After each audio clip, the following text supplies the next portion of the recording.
My name is Rupert Hunt-Taylor. I'm the minister of Edinburgh North Church, a church family planted just 6 years ago to serve our community in the northwest of Edinburgh with the gospel of Jesus. We're a young, growing church full of families and children. The very last thing we would have chosen is the distraction of a legal battle like this. So this is not something our elders or I have done lightly. From the very start of this pandemic, we have prayed every Sunday for those governing Scotland. We really have tried to understand the weight on their shoulders as they work on our behalf. We have huge sympathy and respect for our leaders. But the harm done to our country by closing down the public worship of Scotland's churches is something we just couldn't stand by and ignore. Now, there are countless reasons you might think churches are worth supporting, that they're important. They help build and unite our communities. They do all sorts of good work for the most vulnerable in our society. They support parents and children, those struggling with their mental health, with addictions, with loneliness. All of those are really good reasons to keep churches going. But for me, there is one essential reason, and it's a reason that every generation before us has understood.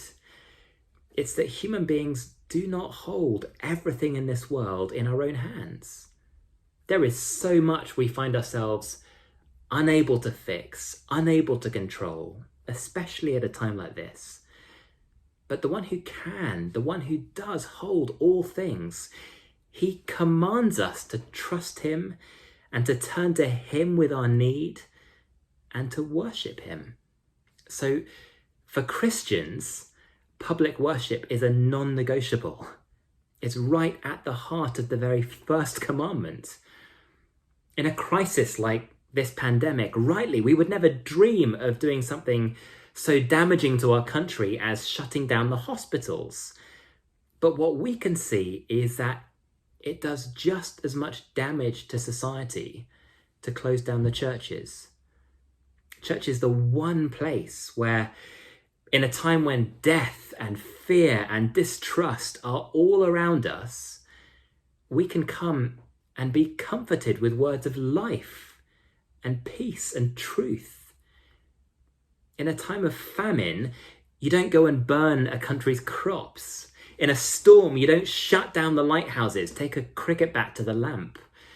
And when the nation faces a life and death crisis with so much taken away already from so many, you don't close down the one source of true hope that Scotland has turned to for centuries. Our gathered worship is the beating heart of our ministry to Scotland. Take it away and all the other stuff dies. For any government to close that down, that damages us hugely today. And it sets a terrifying precedent for our future as a free and happy country. And I'm sure that is not where our politicians would ever want this country to go. We understand that worship is a basic, fundamental human right, one that Scotland has led the way in defending down the years, with a church who is independent of politicians, who's there to seek the good of all people. And so with respect and with genuine goodwill for those wrestling right now with difficult choices, we're asking our leaders to think again, to have a change of heart.